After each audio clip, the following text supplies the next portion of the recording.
Donc, on va commencer ce matin par regarder le personnage de Salomon, qui il est.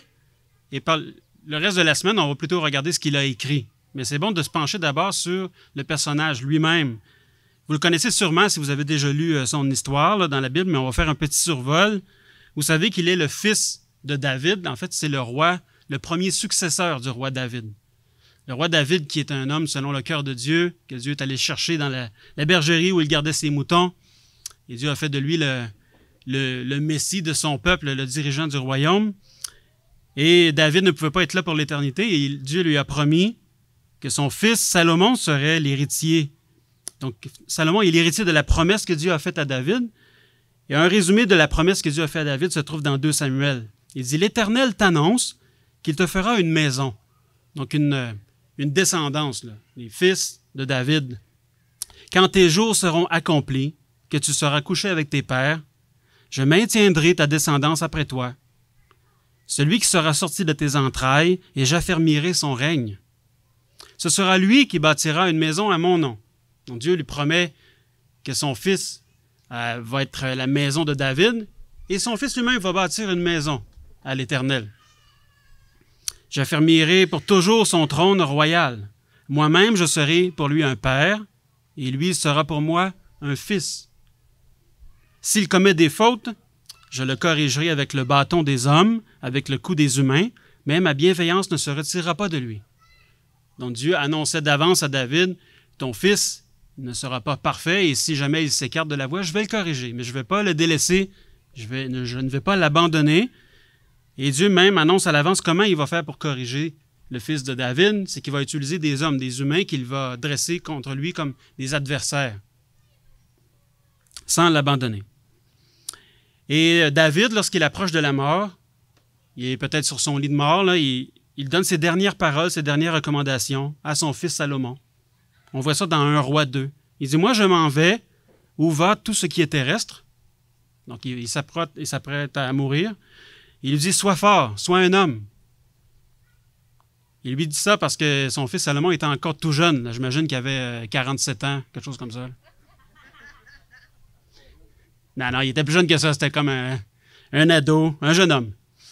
Il dit, « Observe l'ordre de l'Éternel, ton Dieu, en marchant dans ses voies, en gardant ses prescriptions, ses commandements, ses ordonnances, ses préceptes, selon ce qui est écrit dans la loi de Moïse. » Donc, il lui dit, « Prends là le livre de la loi, ce qu'on appelle la Bible, sers-toi-en comme guide là, pour diriger ta propre vie et pour être un roi, pour être un homme, afin que tu aies du succès dans tout ce que tu feras, partout où tu te tourneras. » Et lorsque Salomon, enfin, succède à David, qui devient roi, une des premières choses qu'il dit à son sujet, est-ce que vous vous en souvenez? On fait le rapport de plusieurs choses de Salomon, mais une des premières choses qui est dite, c'est « Salomon aimait l'Éternel et il suivait les prescriptions de son père David. » Donc David n'était même plus là pour le surveiller, mais Salomon suivait ses recommandations parce qu'il aimait Dieu. Il aimait l'Éternel. Et Dieu, voyant cela, voyant son cœur, lui offre ce qu'il veut. Comme un génie qui sort d'une bouteille là, et qui nous demande qu'est-ce que l'on souhaite, Dieu lui offre, comme sur un plateau d'argent, ce qu'il veut. Salomon pourrait demander je voudrais avoir une longue vie, ou je voudrais être riche, je voudrais être populaire, aimé de mes sujets dans le royaume, ou ne jamais manquer de nourriture, ne jamais être malade, ne jamais attraper la COVID. Il pourrait lui demander toutes sortes de choses. Qu'est-ce qu'il lui répond? On voit ça dans 1 Roi 3. « Éternel, mon Dieu, c'est toi qui as établi ton serviteur roi, en parlant de lui-même. C'est toi qui m'as établi roi, à la place de mon père David. Moi, je ne suis qu'un petit jeune homme. Je ne sais pas gouverner. Accorde donc à ton serviteur un cœur attentif pour gouverner ton peuple, pour discerner le bien du mal. » Donc, qu'est-ce qu'il demande en fait? C'est « Aide-moi, rends-moi sage pour que je puisse diriger ton peuple. » Donc, c'est une requête qui est noble, qui n'est même pas pour lui, en fait. Il demande à Dieu de le rendre apte, capable de gouverner le peuple qu'il considère être le peuple de Dieu. C'est le peuple de Dieu, et lui-même, il n'est que le serviteur de Dieu, à son service. En fait, Salomon voit clairement qu'il règne en tant que représentant de Dieu qui est le roi. Donc, il règne au nom du roi des cieux, au nom de Dieu. Et il a besoin de la sagesse de Dieu pour être capable de régner. Et sa demande plaît à Dieu. Et Dieu il lui accorde une sagesse sans égale. On doit croire ce que la Bible dit, qu'il n'y a eu aucun homme sur la terre avec une sagesse comparable à celle de Salomon. À part Jésus, bien sûr, mais on va y revenir plus tard. Donc, une sagesse sans égale, incomparable. Et parce que Dieu a aimé ce que Salomon lui a demandé, il dit, je vais t'accorder ce que tu demandes, une sagesse, tu vas pouvoir diriger mon peuple, mais en plus de cela, je vais t'accorder richesse, gloire. Donc, il a été le roi le plus célèbre de son époque, et même pour les époques qui ont suivi pendant longtemps. Une longue vie, en plus, conditionnelle à sa fidélité. Dieu lui a dit, si tu restes fidèle, attaché à moi, tu vas vivre longtemps, une heureuse vieillesse même. Donc Salomon commence son règne, étant héritier de ces belles promesses-là de Dieu, et ça va bien, il a du succès dans ses entreprises. Mais tout de suite après que Dieu lui a annoncé cela, cette bonne nouvelle-là, qu'est-ce qu'il fait? La première chose que Salomon fait, il offre des sacrifices à Dieu. Il remercie Dieu. Encore une fois, il démontre son cœur. Et il le fait devant tous ses sujets. Même, il invite tous ses serviteurs à célébrer avec lui, à fêter avec lui. Ça devient comme une fête nationale, le fait que Dieu lui accorde la sagesse dont il a besoin. Donc, le cœur de Salomon paraît. Qu'est-ce qui démontre que Salomon est effectivement devenu sage? Un premier exemple de cela qu'on voit, c'est dans ses jugements. À l'époque, c'est le roi qui était comme le juge de la Cour suprême. Quand on avait des causes, quand on montait les échelons, là, on arrivait finalement au roi. Mais on se rend compte aussi que les gens dans la population, monsieur, madame, tout le monde, pouvaient aussi se présenter directement devant le roi pour faire valoir leurs points, leurs conflits. Et le roi, Salomon, dans ses jugements, était extrêmement juste, sage. Et le premier exemple de cela, on va aller le lire ensemble. C'est dans 1 Roi, chapitre 3. Il y aurait besoin d'un volontaire ou d'une volontaire pour lire d'une voix forte. 1 Roi, chapitre 3, versets 16 à 28. 1 Roi 3, 16 à 28. Est-ce qu'on a un volontaire? Vous l'avez sur votre téléphone peut-être? Ah, une Bible, c'est encore mieux.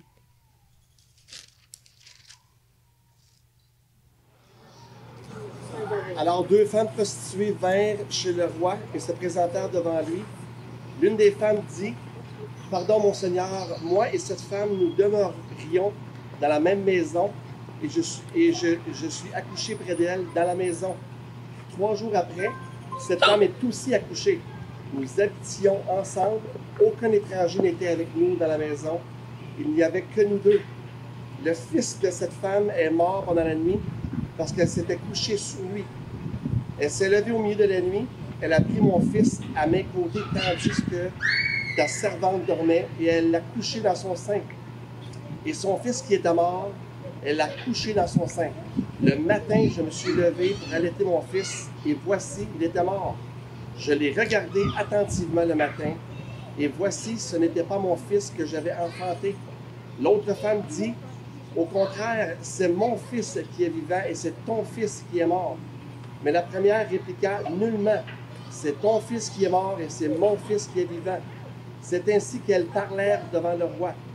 Le roi dit, l'une dit, c'est mon fils qui est vivant et c'est ton fils qui est mort. Et l'autre dit, nullement, c'est ton fils qui est mort et c'est mon fils qui est vivant. Puis il ajouta, apportez-moi une épée. On apporta une épée devant le roi. Et le roi dit, coupez en deux l'enfant qui vit et donnez-en la moitié à l'une et la moitié à l'autre. Alors la femme dont le fils était vivant sentit ses entrailles s'émouvoir pour son fils et elle dit au roi, ah mon Seigneur, donnez-lui l'enfant qui vit et ne le faites point mourir. Mais l'autre dit, il ne sera ni à moi ni à toi, coupez-le. Et le roi prit la parole et dit, donnez la première l'enfant qui vit et ne le faites point mourir. C'est elle qui est la mère. Tout Israël a pris le jugement que le roi avait prononcé et l'on craignit le roi car on vit que la sagesse de Dieu était en lui pour le diriger dans ses jugements. Merci. Donc, c'était tout un problème, là, deux mamans qui avaient qui avaient accouché pas longtemps l'une de l'autre, là, et l'une avait perdu son bébé, puis les deux disaient, c'est mon bébé qui est vivant. Comment savoir, là? Et on voit le roi Salomon qui n'a pas délibéré, là, qui n'a pas réfléchi avec son conseil pendant des semaines. Sur le spot, comme ça, il lui vient l'idée. On va couper le bébé en deux. Vous en aurez chacune moitié. Puis là, il a vu le cœur de la vraie maman et il l'a donné à cette mère-là. Qu'est-ce que ça a produit comme réaction chez le peuple d'Israël qui ont vu cela? Ceux qui étaient dans la salle là, ont été vraiment impressionnés. Ils ont dit, wow, OK, ce roi-là, là, on ne peut pas y en passer une vite. Il a vraiment la sagesse qui vient de Dieu et il est à craindre. On ne peut pas apporter devant lui de mauvaises causes, de faux témoignages. Il va le discerner, il va déceler nos mauvaises intentions, il va voir nos cœurs, là. Donc, il est un roi qui est à craindre. Et ça a fait en sorte finalement que la nation, petit à petit, s'est mise à craindre Dieu et à pratiquer la justice. Le droit s'est installé dans le pays. Donc, dans tous ses jugements, il était capable de discerner le bien du mal. Il pouvait appliquer le droit en appliquant la loi de Dieu correctement. C'est la première chose que la sagesse de Dieu lui a permis de faire. Il avait aussi une grande intelligence. Dieu lui a comme téléchargé des connaissances, là. Sûrement qu'il a fait des recherches, qu'il a eu le temps d'étudier, mais on semble comprendre qu'il y a beaucoup de connaissances qui lui ont comme été données directement par Dieu. Il avait des connaissances extrêmement vastes dans tous les domaines. La faune, la flore, l'astronomie, toutes les sciences, même les sciences humaines, la manière de gérer des groupes, la population, la manière de construire des choses. Il avait des connaissances dans tout, dans la vie. Il a écrit plus de 3000 proverbes, selon ce que la Bible nous dit, peut-être même d'autres écrits, plus de 1000 chants qu'il a composés. Sa façon de diriger le pays aussi montrait à quel point il était sage. Et la Bible prend la peine de souligner le fait qu'à son époque, il y avait une bonne administration, il y avait de nombreux ministres, des hauts fonctionnaires. Donc c'est lui qui a structuré les autorités dans le pays pour que ça fonctionne bien. Il n'y avait pas comme un gros overhead là, de bureaucratie, là. C'était sage dans la manière dont il mettait en place cette structure d'administration. Il a su maintenir la paix dans le royaume. Il n'y avait pas de soulèvement, là, de manifestation, de guerre civile. Il a su aussi, par la diplomatie, le commerce, maintenir la paix avec les autres nations. Quand on lit l'histoire de son père, David, le règne de David, c'était un règne de conquête, où David a eu beaucoup de guerres. Il a eu des guerres toute sa vie, en fait. Mais il a pu finalement tisser des liens, établir la paix, même imposer des impôts, des tribus sur les autres nations autour. Salomon a su conserver tout cela, et même mieux. Il a maintenu la paix avec toutes les nations autour d'Israël. Donc, il a même, à cause de sa sagesse, pourvu à la paix sur la terre entière, pas seulement dans son pays. Son service pour Dieu aussi montrait sa grande sagesse, le culte qu'il offrait à Dieu. Et c'est lui qui a construit enfin le temple, selon le plan de Dieu. C'était pas une petite tâche, ça, construire le temple de Dieu, c'était la plus grande tâche en ce qui concerne le culte rendu à Dieu. On lit en fait là, que c'était exactement 480 ans après qu'Israël soit arrivé dans la terre promise. Ça, c'était le double du temps de leur existence du peuple d'Israël, en fait. Lorsque Jacob et ses fils sont arrivés en Égypte, qu'ils ont grandi comme peuple, ils ont passé 400 ans en Égypte, là. Ensuite, ils ont marché dans le désert 40 ans. Pour enfin arriver dans la terre promise, ça faisait à peu près 480 ans. Ça a pris le double de temps avant que Dieu juge, OK, maintenant c'est le temps que je m'établisse et que j'habite parmi vous. Et Dieu a attendu que ce soit Salomon qui règne pour faire cela. Et au jour de la dédicace du temple, lorsque le temple était inauguré, il a fait transporter l'arche et il l'a placée dans le lieu très saint. On sait que transporter l'arche de Dieu, c'était dangereux, là. Il y en a qui sont morts parce qu'ils ont touché l'arche. Si c'était mal fait, là, il y en a qui ont subi les malédictions, la colère de Dieu. Mais tout s'est bien passé. Et Dieu a montré qu'il approuvait tout ce que Salomon avait fait parce qu'il est venu. Sa présence a rempli le temple. La nuée, comme une brume, un brouillard, là, a rempli le temple au point où on ne pouvait plus entrer. Donc Dieu montrait, je suis présent au milieu de vous. J'élis domicile parmi vous. Et sa prière, la prière de Salomon, ce jour-là, je la lisais cette semaine dans mes lectures quotidiennes, là, puis j'étais encore une fois touché. Dans 1 Roi 8. Quelqu'un pourrait nous lire le verset 23. 1 Roi 8, verset 23.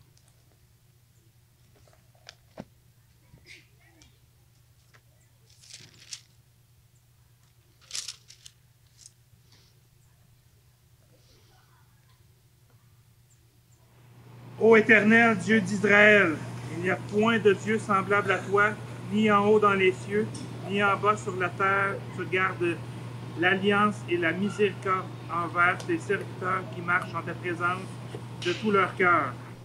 Merci. Donc, on voit qu'il connaît son Dieu.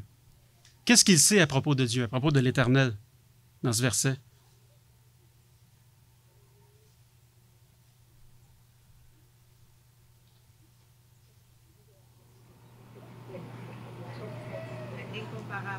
Oui, il est incomparable. Il n'y a aucun Dieu des autres peuples qui est comme Dieu. En fait, Salomon sait bien même que l'Éternel, c'est le seul vrai Dieu. Qu'est-ce qu'il sait d'autre? Il est fidèle. Et pour être fidèle, dans le fond, il est obligé aussi, Dieu, d'être miséricordieux, d'être compatissant, de pardonner. S'il reste fidèle, c'est parce qu'il accorde son pardon. Il est très puissant, oui. Il n'y a personne de semblable à lui, en haut dans les cieux et sur la terre. Donc, Dieu remplit tout. Donc, Salomon sait là, que la maison qu'il vient de construire à Dieu, en réalité, c'est plus symbolique qu'autre chose parce que Dieu, même l'univers ne peut contenir Dieu. Là. Dieu peut tenir l'univers dans sa main. Il le reconnaît bien. On va plus loin, versets 29 et 30. Quelqu'un d'autre pourrait lire 29 et 30, s'il vous plaît. Tes yeux considèrent ce temple avec bienveillance nuit et jour, puisque c'est de lui dont tu as dit, j'y manifesterai ma présence. Écoute la prière que je t'adresse ici. Écoute mon appel et l'appel qu'Israël, ton peuple, t'adresse. Tournez vers ce Dieu. Écoutons-nous, Seigneur, dans le ciel, là où tu habites. Écoute-nous et pardonne-nous. Oui. Donc ici, le roi, c'est impressionnant. Moi, dans ma version, il dit, il s'appelle lui-même ton serviteur. C'est le roi là, qui est en train de prier devant le peuple.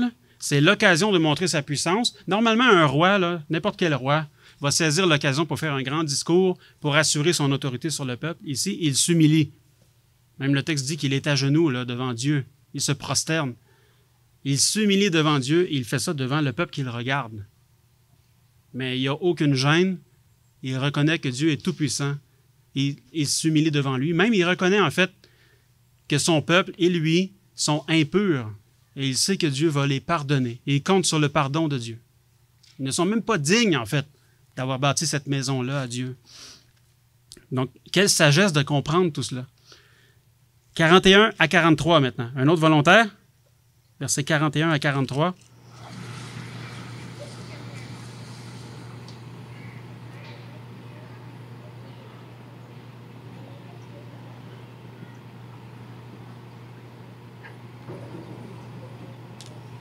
Oui. Et même si un étranger qui ne fait pas partie de ton peuple Israël, mais qui ne fait pas partie de ton peuple Israël, entend parler de toi et vient d'un pays lointain, car les étrangers apprendront que tu es un grand Dieu qui agit en déployant sa puissance, quand un étranger viendra prier dans ce temple. C'est jusqu'à 43. 43. Excuse-moi. Vint l'écouter depuis le ciel, la demeure où tu habites, et lui accorder tout ce qu'il t'aura demandé. De cette manière, tous les peuples du monde te connaîtront et te révéreront, comme le fait ton peuple Israël, et ils reconnaîtront que le temple que j'ai construit t'appartient. Oui, donc ici, c'est un temple qui est au milieu d'Israël, mais Salomon a une pensée pour les autres nations. Il dit, c'est le Dieu créateur, ça ne se peut pas que ce soit seulement nous qui le connaissions. Tous les humains sur la terre devraient le connaître. Et il prie à l'avance pour que les étrangers, les gens de d'autres nations qui entendront parler de l'Éternel et qui vont venir en Israël pour l'adorer, soient bien reçus et que Dieu écoute leurs prières. Mais on sait que si Salomon avait ça à cœur, ça venait de Dieu. Dieu avait une pensée déjà pour une ouverture à toutes les nations. Et il y en a eu, on a quelques exemples dans l'Ancien Testament, mais il y en a sûrement d'autres qui ne sont pas rapportés, mais des gens qui se sont convertis au Dieu d'Israël. Au temps d'Esther, on étudiait à l'église de Rosemont Esther dans les dernières semaines, puis beaucoup de gens dans l'Empire perse se sont convertis à l'Éternel en voyant la fidélité de Dieu envers son peuple. Un dernier passage dans cette prière-là, c'est 57 à 61. Tiens, je vais vous le lire. 57 à 61. « Que l'Éternel, notre Dieu, soit avec nous, comme il a été avec nos pères, qu'il ne nous abandonne pas et ne nous délaisse pas, mais qu'il incline nos cœurs vers lui, afin que nous marchions dans toutes ses voies, que nous observions ses commandements, ses prescriptions, ses ordonnances, qu'il a donné à nos pères. Que ces paroles que j'ai présentées comme une supplication devant l'Éternel soient jour et nuit tout près de l'Éternel notre Dieu, qu'il fasse jour après jour droit à son serviteur et droit à son peuple d'Israël. Ainsi tous les peuples de la terre reconnaîtront que c'est l'Éternel qui est Dieu, il n'y en a point d'autre. Que votre cœur soit tout entier à l'Éternel, notre Dieu, comme il l'est aujourd'hui pour marcher selon ses prescriptions, pour observer ses commandements. Donc, il prie Dieu pour que Dieu fasse de lui un homme fidèle qui n'abandonne pas Dieu et pour que son peuple aussi reste attaché à lui. C'est bon de voir ça, qu'il prie Dieu pour que Dieu incline leur cœur vers lui. Parce qu'il reconnaît, c'est très intelligent de sa part, c'est très sage, il reconnaît que l'homme est faible. La chair est faible. Et il reconnaît qu'il a besoin de Dieu lui-même et le peuple pour rester fidèle à Dieu. Et c'est sa prière. Donc, c'était un homme très sage. Et ce qui est intéressant aussi, c'est de voir les découvertes archéologiques que les chercheurs ont faites en étudiant les différentes nations à cette époque-là, au Proche-Orient de l'époque. La sagesse d'un pays était d'une très grande valeur. C'est-à-dire, c'était comme un trésor national. Quand un pays avait des sages, souvent c'était des mages ou des astrologues, ou quand le roi développait une grande sagesse, ils avaient tendance même à mettre tout ça par écrit, leur sagesse, pour ne pas le perdre. Donc c'était comme un trésor national, la sagesse. D'ailleurs, la Bible parle de la sagesse de l'Égypte, la sagesse d'Édom, la sagesse de Babylone. C'est même normal de trouver certains proverbes qui se ressemblent d'une nation à l'autre, parce qu'ils s'échangeaient, les sages se visitaient les uns les autres, les rois se déplaçaient pour aller consulter les sages et la sagesse des autres peuples pour ramener ça à la maison et en faire bénéficier leur peuple. Donc la sagesse était gardée souvent par écrit dans les palais des rois, dans les chroniques, dans les annales des rois. Il y avait comme une espèce de compétition entre les nations. Aujourd'hui, on a les Jeux olympiques, là. À l'époque, il y avait comme des espèces de compétitions, je ne sais pas si c'était officiel, mais sur la sagesse. Et Salomon est devenu la superstar. La Bible en parle, mais même des écrits de d'autres peuples parlent de Salomon. Il est devenu la superstar de son époque. Au niveau de la sagesse, là, il était inégalable. On lit dans 1 Roi 5, « La sagesse de Salomon surpassait la sagesse de tous les fils de l'Orient, toute la sagesse des Égyptiens. Il était plus sage qu'aucun homme, plus qu'Étan, l'Israïte, plus qu'Éman, Calcol et Darda, les fils de Mahol. » Bon, ils étaient sûrement connus à l'époque, là, on ne sait pas trop c'est qui, mais c'était des vedettes. Là. Mais Salomon était plus sage qu'eux tous. Sa renommée était répandue parmi toutes les nations environnantes. Tous les rois de la terre cherchaient à rencontrer Salomon pour entendre la sagesse que Dieu avait mise dans son cœur. Même la reine de Saba, qui a fait un voyage de plus de 2000 kilomètres, parce qu'elle était comme au sud d'Israël, a fait un voyage de plus de 2000 kilomètres pour venir se mesurer à lui. La reine de Saba entendit parler de la réputation de Salomon, à la gloire de l'Éternel, et elle vint l'éprouver par des énigmes. Elle dit, « Oh ouais, on dit qu'il est sage? Je vais aller y poser une coupe de colle, on va voir ça. » Ben, elle en a eu le souffle coupé. Elle-même, elle témoigne, « Oh, attends, ce que j'avais entendu parler de toi, c'était vraiment incroyable, mais c'est encore plus grand que ça. » Elle n'en revenait pas. Salomon avait des connaissances sur tout. Elle a vu sa manière d'administrer son pays. Elle a vu les constructions qu'il a fait bâtir, ses serviteurs, comment il le voyait. Elle a vu la manière dont il appliquait le droit, les jugements, la loi dans le pays. Elle a vu le culte qu'il offrait à l'Éternel aussi, le service religieux, les Lévites qui venaient dans le temple. Elle a été stupéfaite de voir ça. L'ordre et la paix qui étaient procurés par Salomon. Et elle a reconnu que c'était l'œuvre de Dieu. Elle a reconnu que ça ne se pouvait pas que c'était simplement l'œuvre d'un homme. C'était la sagesse de Dieu à l'œuvre. Dans 1 Roi 10, elle dit « Heureux tes gens, heureux tes serviteurs qui se tiennent continuellement devant toi et qui entendent ta sagesse. Béni soit l'Éternel ton Dieu. » C'est la reine de Saba qui dit ça. « Béni soit l'Éternel ton Dieu qui t'a été favorable et t'a placé sur le trône d'Israël. C'est parce que l'Éternel aime Israël à toujours qu'il t'a établi roi pour que tu fasses droit et justice. » En fait, le règne de Salomon, ce que la reine de Saba a vu, c'est parce que Salomon a apporté un règne de paix. Si on regarde le règne du roi David, son père, c'était un règne de conquête, où il y avait beaucoup de guerres, beaucoup de sang à couler. Quand Salomon est arrivé, la paix avait été établie, l'ordre avait été établi dans le royaume, et ça a été un règne de prospérité, un règne de paix, et c'est à ce moment-là que Dieu a décidé de venir habiter au milieu de son peuple, que le temple était construit. On voit ce que Dieu accorde comme importance. Le royaume qu'il veut confier, qu'il prépare, qu'il nous prépare pour l'éternité, c'est un royaume de paix. Et dans le fond, le règne de Salomon représente cela, représente l'idéal. Comme on a vu dans une petite vidéo pour les enfants tantôt, là, le jardin d'Éden. En fait, c'était comme, au temps de Salomon, c'était comme retrouver l'Éden qui avait été perdu. Pour un court temps, là, c'est sûr, ça n'a pas duré longtemps, c'était pendant la vie de Salomon. Mais l'amour de Salomon pour Dieu, ça a procuré à Israël une ère de paix et de gloire inégalée dans toute son histoire, et même inégalée dans tous les peuples sur la terre. Il n'y avait aucune guerre sur le territoire d'Israël. Pendant 40 ans que Salomon a régné, aucune guerre. Aucune catastrophe naturelle n'est rapportée, aucune famine, aucune épidémie, pas de COVID-19. La loi faisait même la fierté d'Israël. Le peuple, parce qu'ils suivaient l'exemple de leur roi, puis ils n'avaient comme pas le choix, mais c'est une bonne habitude, une bonne pratique qui a été répandue dans le royaume. Tous suivaient la loi de l'Éternel et même ça faisait leur fierté. Les autres peuples les admiraient pour cela. Et si vous vous souvenez, Moïse avait prophétisé ça à l'avance. Il avait dit, si vous suivez la loi de Dieu, ça va faire votre fierté. On lit dans Deutéronome 4, c'est Moïse qui parle, il dit, « Je vous ai enseigné les prescriptions, les ordonnances, comme l'Éternel, mon Dieu, me l'a commandé, afin que vous les mettiez bien en pratique dans le pays où vous allez entrer pour en prendre possession. Ce sera là votre sagesse, votre intelligence, aux yeux des peuples. » Donc, les peuples vont vous regarder, et la chose principale pourquoi ils vont reconnaître que vous êtes un peuple sage et intelligent, c'est parce que vous obéissez au commandement de Dieu, la loi de l'Éternel.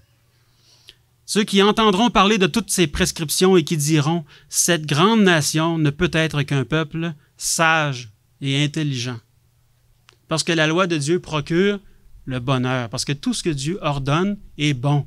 Quand on suit la loi de Dieu dans toutes les sphères de la vie, dans la vie familiale, au travail, dans les relations avec les voisins, dans la manière d'administrer son argent, son temps, la manière de se rendre un culte à Dieu, tout cela, c'est bon et ça rend heureux.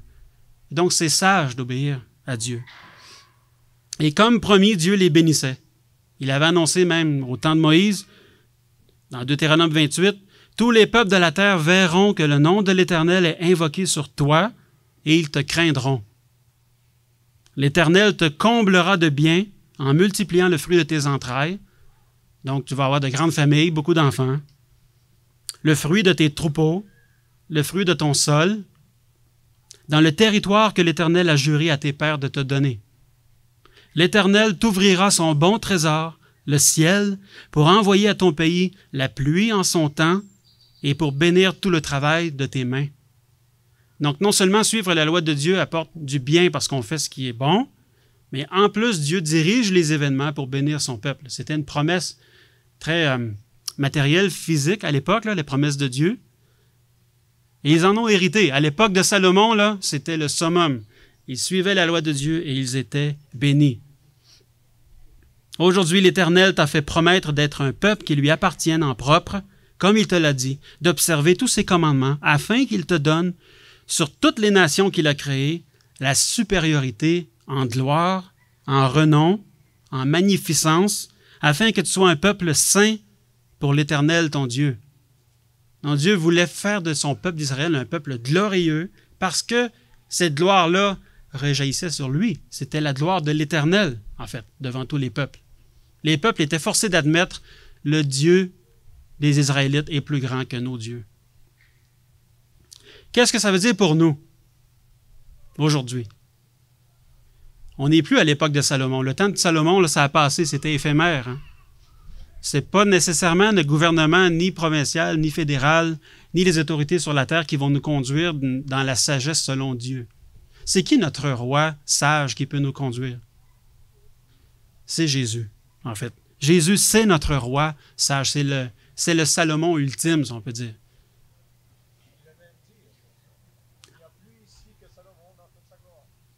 Amen. D'ailleurs, je vais l'afficher ici. C'est Jésus lui-même qui le dit. Il y a plus ici que Salomon. Jésus lui-même a obéi parfaitement à la volonté de Dieu, mais son règne, Dieu l'a établi roi, c'est pas de courte durée, c'est un règne éternel. C'est pour ça que c'est infiniment plus grand même que Salomon, qui est l'homme le plus sage, le plus glorieux qui a existé. Dans Colossiens 2, on lit « Christ, en qui sont cachés tous les trésors de la sagesse et de la connaissance. » Il n'a pas seulement une partie de la sagesse là, de Dieu. Toute la sagesse, tous les trésors de la connaissance et de la sagesse sont en Jésus, sont en lui. Et il conduit le peuple de Dieu à obéir à Dieu. Comme Salomon a réussi à conduire le peuple d'Israël à obéir à Dieu, il nous conduit, il nous prépare, il nous forme pour un règne éternel de paix et de gloire. Bien sûr, ça va devenir tangible, ça va devenir une réalité visible lorsque Jésus va revenir, établir son royaume. On va le voir enfin. Mais déjà spirituellement, il est en train de diriger ses troupes, de conduire son troupeau, de le former à obéir à Dieu. Il est en train de nous télécharger la sagesse de Dieu pour qu'on puisse être heureux. Donc pour cela, en tant que roi qui dirige son peuple, Jésus nous demande d'avoir les mêmes priorités que les bons hommes de Dieu dans la Bible ou les femmes de Dieu que l'on voit dans l'Ancien Testament qui sont donnés en exemple, et en particulier Salomon. Quelle était la priorité de Salomon, vous vous souvenez, lorsque Dieu lui a offert tout ce qu'il voulait? C'était pas la richesse, c'était pas la santé, c'était pas la popularité. C'était de travailler, d'être capable de servir le peuple de Dieu. C'était le royaume de Dieu, sa priorité. Bien, c'est presque les mêmes mots que Jésus nous a enseignés. Dans Matthieu 6, il dit « Ne vous inquiétez pas en disant « Que mangerons-nous » Pourtant, c'est légitime de demander à Dieu qui nous pourvoie le pain quotidien même, de demander à Dieu qu'on ne manque jamais de nourriture pour le restant de notre vie. Mais il dit « Ne vous inquiétez pas de cela, que ce ne soit pas votre priorité. Même ce que vous allez boire, ou même de quoi serons-nous vêtus. » Ou on pourrait dire quel logement on va avoir, est-ce qu'on va être en santé, est-ce que je vais pouvoir avoir des enfants, est-ce que je vais pouvoir trouver une conjointe, un conjoint. Toutes les choses qui sont légitimes, mais Jésus dit que ce ne soit pas votre priorité, ce n'est pas ça qui doit vous tracasser. Tout cela, les païens aussi le recherchent. Vous ne serez pas différent de tous les gens sur la terre. Votre Père céleste même sait que vous en avez besoin. Cherchez premièrement son royaume, sa justice, à travailler pour servir Dieu. Et Dieu va vous l'accorder, la capacité de servir Dieu, et en plus, il va vous donner tout ce que vous avez besoin, vous ne manquerez de rien. Dieu va aimer que vous ayez comme priorité de le servir, et il va non seulement vous rendre capable de le faire, mais il va vous donner tout ce que vous aurez besoin. Vous n'aurez même pas besoin de vous en soucier. Et sûrement que plusieurs parmi nous, on peut témoigner de cela, que Dieu est fidèle, il prend soin de nous. Et lorsqu'on ne se soucie pas de toutes ces choses-là, qu'on les laisse aux pieds de Dieu, dans une prière toute simple, quotidienne, donne-nous le pain dont on a besoin. Dieu entend nos prières. Il prend soin de nous. Et lorsqu'on pense manquer de sagesse, mais on doit faire comme Salomon finalement, la demander à Dieu. Jacques 1 dit, « Si quelqu'un d'entre vous manque de sagesse, qu'il la demande à Dieu, qui donne à tous libéralement, sans reproche, et elle lui sera donnée. » Sagesse pour être capable de le servir. Des fois, on dit, mais qu'est-ce que je peux faire pour servir Dieu? Je ne sais pas qu'est-ce que ça veut dire travailler au royaume de Dieu. Je ne suis pas capable. Mais Dieu peut nous indiquer comment faire et nous rendre capables de le faire. Il peut nous donner les connaissances dont on a besoin, nous donner le bon jugement pour prendre de bonnes décisions pour lui, un bon discernement, savoir ce qui est bon, ce qui est mauvais, les capacités même pour relationnelles, avoir un cœur bon, un cœur fidèle qui reste attaché à lui. Et plus on aime Dieu, plus finalement on va le glorifier devant tous, non seulement devant nos frères et sœurs, mais devant tous les gens, même ceux qui ne le connaissent pas, vont se rendre compte qu'il y a en nous une sagesse qui vient de Dieu. Dans toutes les petites choses de la vie. 1 Corinthiens 10, 31 dit « Soit donc que vous mangiez, que vous buviez, quoi que vous fassiez, faites tout pour la gloire de Dieu. » Si on agit avec sagesse, même lorsqu'on mange, lorsqu'on boit, tout ce que l'on fait dans la vie va rendre gloire à Dieu. Et rendre gloire à Dieu, finalement, c'est de le faire connaître, de faire en sorte que d'autres viennent qu'à le connaître et adopter l'Éternel comme Dieu. Comme moi aussi, je me rends agréable en tout et à tous, cherchant non mon avantage, mais celui du plus grand nombre, afin qu'ils soient sauvés. Amen. Prions un instant. Merci Seigneur Dieu pour cette sagesse que tu mets à notre disposition. C'est vraiment une grâce de ta part, puisqu'on ne le mérite pas. On est tous au départ comme des jeunes hommes, jeunes femmes qui n'ont pas d'expérience, qui ne savent pas comment te servir ton royaume. Nous avons besoin de cette sagesse. Nous avons besoin d'avoir un cœur incliné vers toi. Parce que ce n'est pas nous qui pouvons décider dans un sens d'avoir les bonnes priorités ou de t'aimer. C'est toi qui peux changer notre cœur pour que nous te mettions en priorité dans nos vies, que nous t'aimions. Donc, entends notre prière et viens nous donner cette sagesse, cet amour pour toi. Au nom de Jésus. Amen.